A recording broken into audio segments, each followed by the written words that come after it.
Kami ingin sampaikan bahwa dalam 3 tahun ini keuangan negara bekerja luar biasa, termasuk melalui penggunaan instrumen utang yang akan kita bayar kembali. Indonesia mampu membayar kembali.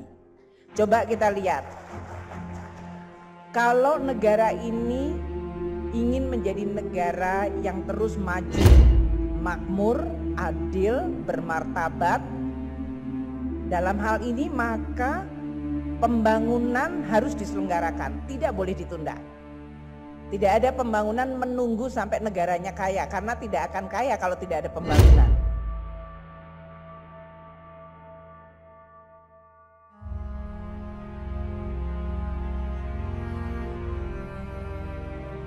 Pertama, kinerja APBN terjaga sangat baik.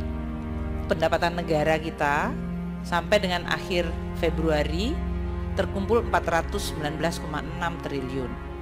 Ini artinya 17% dari target penerimaan atau pendapatan negara sudah dikumpulkan pada 2 bulan pertama, yaitu Januari Februari.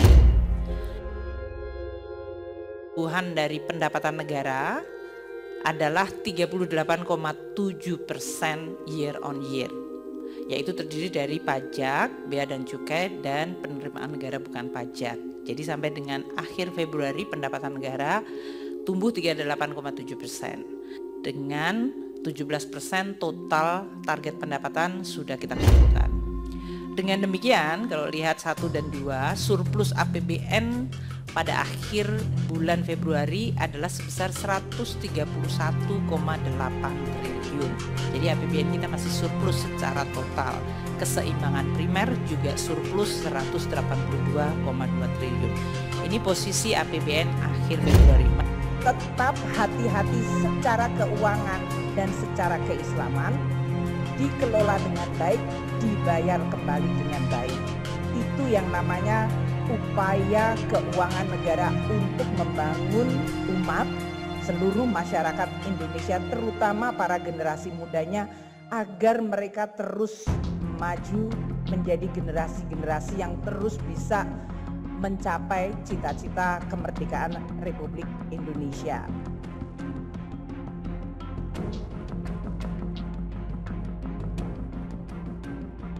Kabar baik dibagikan oleh Menteri Keuangan Sri Mulyani beberapa waktu lalu.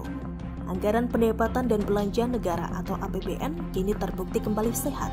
Hal ini membuat Indonesia tidak lagi gali lubang tutup lubang pakai utang. Keseimbangan primer Indonesia menunjukkan indeks surplus.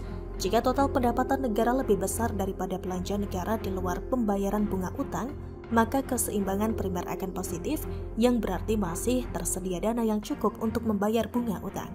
Sebaliknya, jika total pendapatan negara lebih kecil daripada belanja negara di luar pembayaran bunga utang, maka keseimbangan primer akan negatif, yang berarti sudah tidak tersedia dana untuk membayar bunga utang. Artinya, sebagian atau seluruh bunga utang dibayar dengan penambahan utang baru. Bicara soal utang memang ngeri-ngeri sedap ya. Utang yang terlalu banyak bisa-bisa membuat yang berutang bakalan kerepotan dalam membayar. Bagaimana dengan utang sebuah negara? Negara yang membiayai pembangunan lewat utang adalah sebuah keniscayaan. Tidak ada satupun negara di dunia ini yang tidak memiliki utang. Bahkan negara super kaya seperti Amerika, Jepang, Cina, Arab Saudi memiliki utang yang amat fantastis banyaknya. Dengan terbukanya dunia informasi masa kini, kita bahkan bisa mengecek pemerintah-pemerintah sebelumnya apa mereka punya utang atau tidak. Iya, mereka tentu juga berhutang, dan kadang peruntukannya sendiri serba kurang jelas. Dipakai buat belanja yang gak penting dan sangat mungkin dikorupsi kiri kanan juga. Akibatnya ya hanya jadi proyek mangkrak. Negara yang ingin membangun mau tidak mau memang harus berutang, apalagi untuk proyek-proyek jangka panjang semisal infrastruktur, kesehatan masyarakat, serta pendidikan.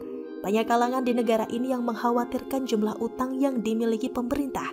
Padahal angka utang tersebut masih relatif lebih aman mengingat kesepakatan internasional di mana pembatasan utang maksimal 60% dari PDB. Dengan alasan inilah Menkyu Sri Mulyani Indrawati tetap optimistis pemerintah akan mampu membayar utang. Dalam beberapa tahun terakhir, keuangan negara bekerja keras, termasuk penggunaan instrumen utang yang akan dibayar kembali. Pemerintah berutang adalah untuk membiayai pembangunan yang harus dilakukan agar rakyat Indonesia menjadi makmur. Sebab pembangunan harus diselenggarakan, tidak boleh ditunda. Tidak ada pembangunan menunggu sampai negaranya kaya, karena tidak akan kaya kalau tidak ada pembangunan. Maka sangatlah wajar bila sebuah negara berutang untuk digunakan pada hal-hal yang produktif, seperti peningkatan infrastruktur, peningkatan gizi, dan pendidikan, serta kesehatan masyarakat. Ini akan serta-merta menjadikan ekonomi semakin produktif, yang justru bermasalah bila utang dipakai tidak semestinya untuk berfoya-foya, belanja ini dan itu, mobil mewah, rumah mewah, dan sebagainya. Jokowi memang seorang pemimpin yang cerdas dan paham bagaimana membangun negara dengan modal minim, tapi pembangunan infrastruktur terus berjalan. Jokowi membuktikan bahwa dirinya bisa menjadi penghutang yang baik karena tidak hanya pandai berhutang, tapi juga pandai membayar hutang. Diketahui utang luar negeri Indonesia menyusut hingga April 2022. Salah satunya disebabkan oleh pembayaran utang yang sudah jatuh tempo oleh pemerintahan Presiden Joko Widodo. Jokowi tidak takut untuk berhutang karena yakin mampu membayarnya. Tapi entah bagaimana dengan penggantinya nanti di 2024. Apakah juga memiliki mental seperti Jokowi? Kita tentu berharap pemerintah yang akan datang adalah mereka yang cerdas dan hebat, bahkan lebih hebat dari pemerintah yang sekarang ini, sehingga tidak perlu takut terbebani dengan utang. Karena kalau cerdas dan sangat peduli dengan rakyat, pasti tahu caranya bisa bayar utang kan?